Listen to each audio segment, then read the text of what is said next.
अस्सलाम वालेकुम वरहमतुल्लाहि ताला बरकातुहू।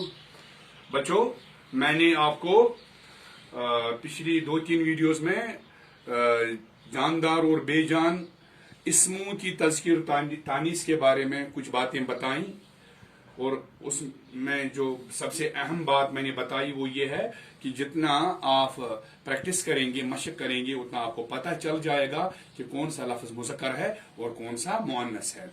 अब आपके लिए मैंने अपनी कॉपी पर आपकी किताब से, आपकी दरसी किताब से, आपकी निसाबी किताब से और पिछले कुछ इम्तिहानों के सवालनामों को देखकर उनसे कुछ अल्फाज लिए हैं जिनके मुतल्लिक आप ये देखेंगे कि इनको बतौर मुज़क्कर कैसे इस्तेमाल किया जाए या बतौर मुअन्नस, जैसा भी मामला हो। जो पहले ये पता होना चाहिए कि लफ्ज मुज़क्कर है या मुअन्नस है, फिर इस तरह से जुमले में इस्तेमाल करना है कि उसकी तज़किर तानीस वाज़िह हो। तो यहाँ पहले मैंने कुछ जानदार इस्मों के नाम लिखे, आप फोकस कीजिए।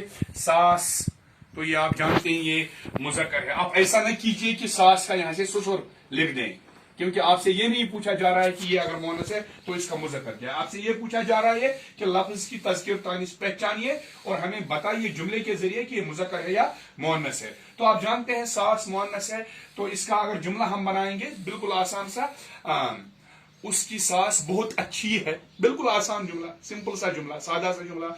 या उसकी सास अच्छा गाती है। अगर ससुर होता तो उसका ससुर अच्छा गाता है। गाता है मुज़क्कर को जाहिर करता है, लफ्ज के मुज़क्कर होने को जाहिर करता है। गाती है लफ्ज के मुअन्नस होने को जाहिर करता है। उसका दामाद, यही जुमला आप पकड़िए, उसका दामाद बहुत ही अच्छा कारोबारी है, बहुत ही अच्छा कारोबार, या बहुत ही अच्छा उसका दामाद बहुत ही अच्छा गाता है। चलिए, उसका दामाद कोई गीत गाता है, उसका दामाद किताब पढ़ता है।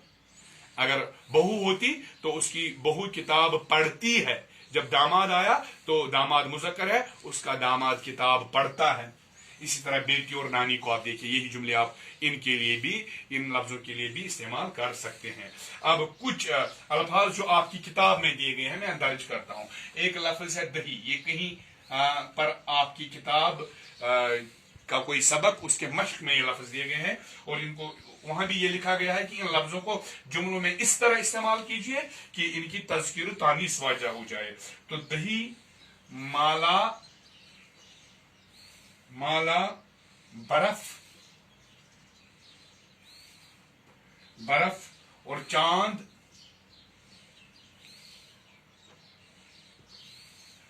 और आबशार और दिल। ये लफ्ज मैंने कहीं से आपकी किताब से लिए हैं, आपकी उर्दू किताब से लिए हैं।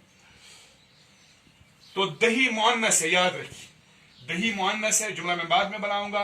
माला भी मुअन्नस है, बर्फ भी मुअन्नस है, चांद मुज़क्कर है, आबशार मुज़क्कर है और दिल मुज़क्कर है। ये दही खट्टी है, ये दही खट्टा है, गलत है। दही जम गई है, दही जम गई है। अगर मुज़क्कर होता तो लिखते हम दही जम गया है, तो दही मुअन्नस है। माला मुअन्नस है, माला, मैंने एक कीमती माला खरीदी। अगर माला मुज़क्कर होता तो हम लिखते मैंने एक कीमती माला खरीदा। माला, माला तस्बीह को कहती है, तो माला मुअन्नस है। बर्फ मुअन्नस है, बर्फ गिर रही है। बर्फ गिर रहा है नहीं, बल्कि बर्फ गिर रही है। चांद मुज़क्कर है, चांद चमक रहा है। आबशार, आबशार मुज़क्कर है। अहरबल का आबशार दिल को छू लेता है। अगर मुअन्नस होता तो लिखते आबशार दिल को छू लेती है। अहरबल का आबशार अगर आप देखोगे तो आप ये देखोगे कि ये दिल को छू लेता है। अब दिल, दिल मुज़क्कर है, तुमने मेरा दिल तोड़ दिया। अगर टांग होती तो टांग मुअन्नस है, तुमने मेरी टांग तोड़ी। लेकिन जब दिल के बारे में कहेंगे दिल मुज़क्कर है, तो तुमने मेरा दिल तोड़ा। तो दिल क्या है? मुजक्कर है। अब कुछ और अल्फाज हैं जो पिछले सवाल नामों से मैंने यहां आपके लिए लाए हैं। इमारत, इमारत मुअन्नस है। वो देखिए कितनी बड़ी इमारत है, कितनी बड़ी इमारत है, कितनी आलीशान इमारत है। कितनी लफ्ज से पता चलता है, बड़ी लफ्ज से पता चलता है कि मुअन्नस है। कितनी बड़ी इमारत है।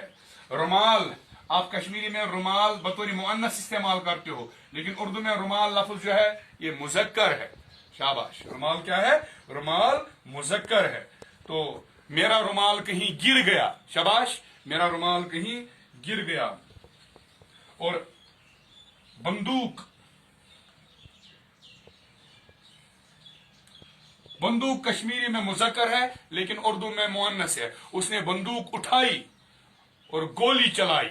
बंदूक भी मुअन्नस, गोली भी मुअन्नस। बंदूक उठाई और गोली चलाई, तो बंदूक मुअन्नस है। अब उस्ताद लफ्ज है। उस्ताद तो आप जानते हैं, उस्ताद मुजक्कर है। मेरा पसंदीदा उस्ताद, वो मेरा पसंदीदा उस्ताद है। मेरा पसंदीदा उस्ताद है। जब मेरा लफ्ज आया तो पता चला कि उस्ताद क्या है? मुजक्कर है।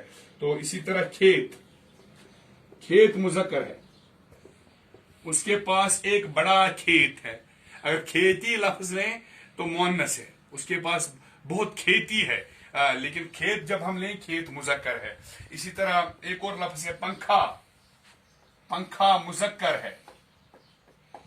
और इसी तरह चेहरा, चेहरा औरत का हो या मर्द का हो मुजक्कर है। उसका चेहरा बड़ा ही खूबसूरत है, उसका चेहरा बड़ा ही खूबसूरत है। उस लड़की का चेहरा बड़ा ही खूबसूरत है। लफ्ज बड़ा जब हमने इस्तेमाल किया चेहरे के लिए तो पता चला कि चेहरा मुजक्कर है। अगर आंखें होती तो आंखें मुअन्नस, उसकी आंखें, उसकी आंखें बड़ी ही खूबसूरत हैं। उसकी, एक तो की लफ्ज से, दूसरा बड़ी लफ्ज से पता चला कि आंखें मुअन्नस हैं लेकिन चेहरा मुजक्कर है। तो इसी तरह दुआ, उसने मेरे लिए दुआ की, उसने मेरे लिए दुआ की। तो दुआ क्या है? बोलो, दुआ मुअन्नस है, दुआ की। तो इसी तरह तमन्ना, तमन्ना भी मुअन्नस है। कुछ मैंने पिछले क्वेश्चन पेपर से कुछ लफ्ज लिए हैं। तो तमन्ना मुअन्नस है। लब पे आती है तमन्ना, तमन्ना आती है मेरे होंठों पर, तमन्ना आती है। अगर तमन्ना मुजक्कर होता तो तमन्ना क्या, जुमला क्या बनता? तमन्ना आता है। लेकिन मेरे होंठों पर दिल की तमन्ना आती है, दुआ बन के, दुआ बन के मेरे होंठों पर मेरी तमन्ना, मेरे दिल की तमन्ना आती है। तो तमन्ना मुअन्नस है। तो ये आप अल्फाज याद रखिए। खुद भी पिछले सालों के सवाल नामे देखिए और किताब से जो भी इसम हो, बेजान इसम हो, उनको जहां जहां आप देखिए, जहां जहां आपसे हो सके उनको अंडरलाइन कीजिए, उनको कहीं लिखिए, फिर गौर कीजिए कि ये मुजक्कर हैं या ये अल्फाज मुअन्नस हैं। अगली वीडियो में मैं आपको बताऊंगा कि कुछ अल्फाज ऐसे हैं जो बतौर मुजक्कर भी इस्तेमाल होते हैं और बतौर मुअन्नस भी इस्तेमाल होते हैं। और तज़किर तानीस के सबक के सिलसिले में वो हमारी आने वाली वीडियो, हमारी इंशाल्लाह आखिरी वीडियो होगी। शुक्रिया।